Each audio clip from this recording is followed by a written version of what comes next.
Let's take a step back, all the way to 1915. A 26-year-old woman by the name of Oharu, full name Tanaka Haru, was the daughter of the Sunaburo Inn, a Japanese inn located on the former Suzugamori execution grounds. These execution grounds opened in 1651 and were used by the Tokugawa shogunate to eliminate criminals and anyone else they weren't especially fond of. The grounds closed in 1871, and it's said that over the 220 years that they were open, over 200,000 people were killed there.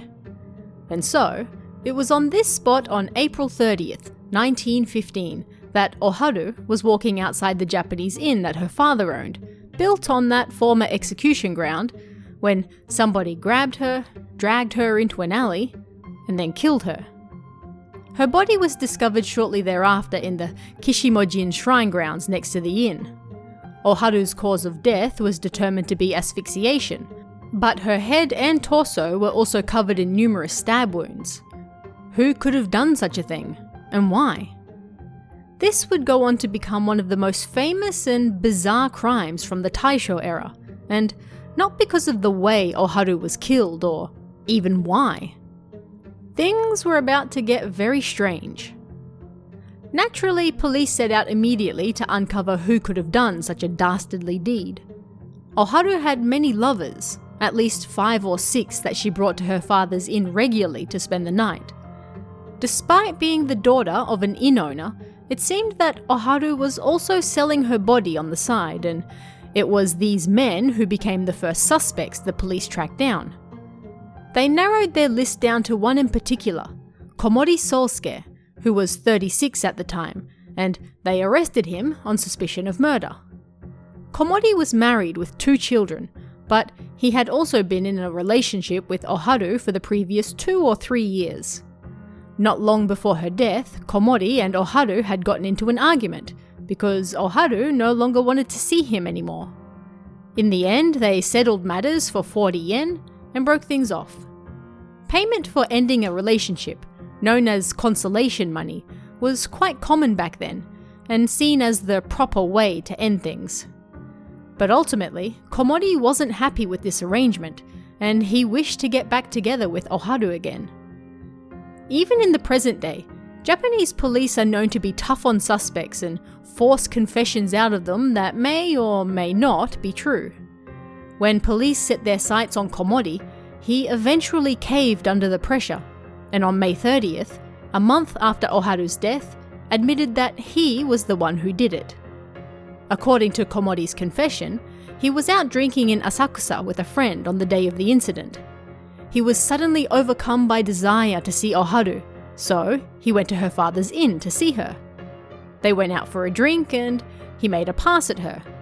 Oharu refused him, they got into a fight, and so Komori grabbed her from behind, putting one hand around her neck and another over her mouth in an attempt to keep her quiet.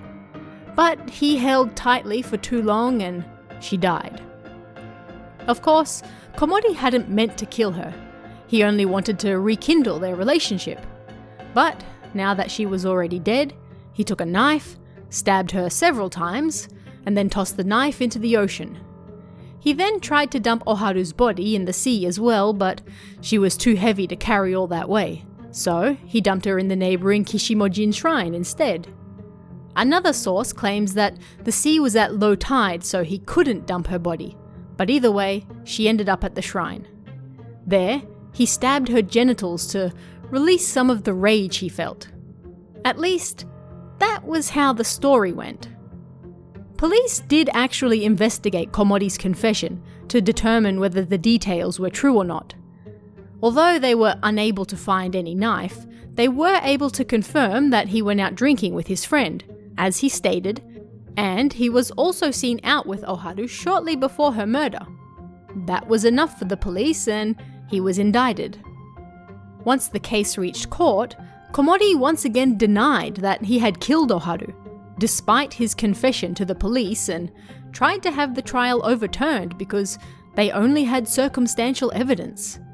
He claimed that the police had extracted his confession through torture, and it wasn't true. His pleas were ignored. But things got even stranger when, a month later on June 20th, a man by the name of Ishii Tokichi, 44 years old, claimed that he was actually the person who killed Oharu. Ishii was a convicted felon and was arrested on a completely different charge of robbery and murder.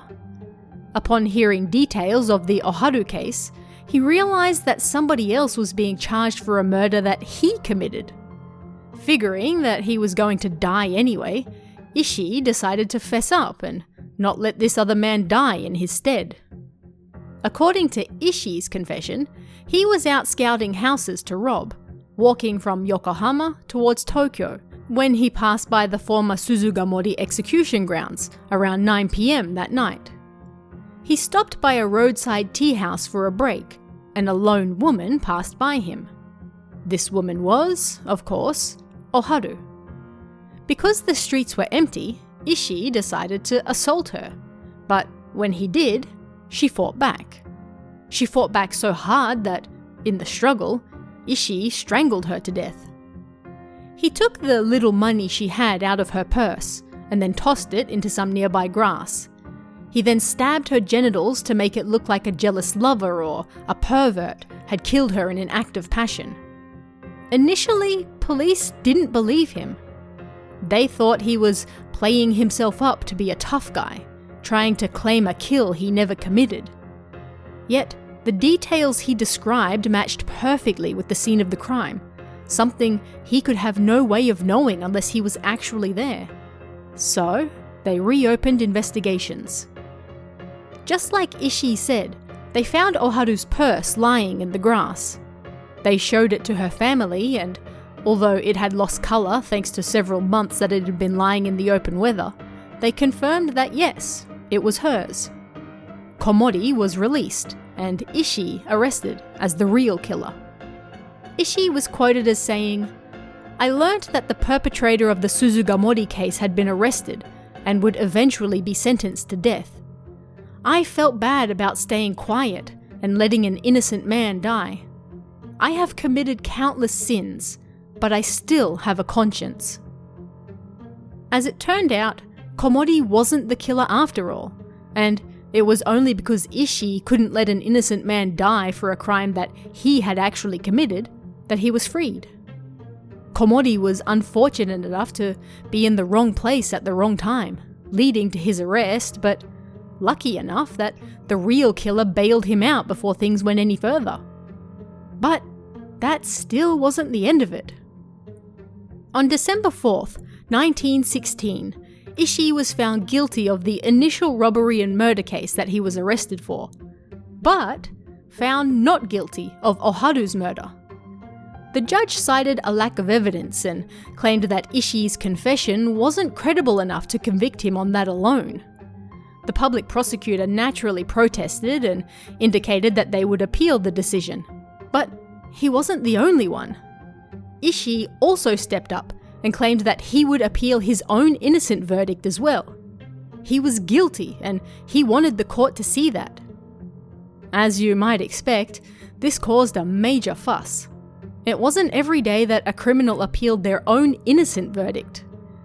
It wasn't until March 30th, 1918, however, that Ishii would finally get his wish and finally be found guilty and sentenced to death. "This trial has been fair and just. I will gladly submit to the sentence. Thank you very much," he said. When asked if he planned to appeal the guilty verdict, Ishii then said, "I have no intention of appealing. I am satisfied with the verdict, and I'm sure Komori will be very happy to hear it." Komori undoubtedly was happy and was also finally cleared of all suspicion and acquitted. On August 17th that same year, Ishii was executed in Tokyo prison. He had converted to Christianity in the meantime, thanks to 2 foreign missionaries who visited him in prison, and he left behind the following death poem. "Though my name be defiled, and my body in prison, my heart is pure, and today I will go to the capital." As for Komori, a committee was set up to investigate the alleged torture that he had undergone that led to his false confession. It was determined that he had suffered numerous human rights violations, and several detectives resigned over their part in the incident. He was finally free and, depending on your point of view, justice achieved. It was a bizarre case spanning several years that shocked not only those involved, but the general public following the story as well. If it wasn't for Ishii's confession and pursual of his own guilty verdict, then an innocent man very well may have died for a crime he didn't commit. The case was so shocking and so strange that it's still remembered and brought up to this day. But what do you guys think about this one? Let me know in the comments below, and I'll see you again next time.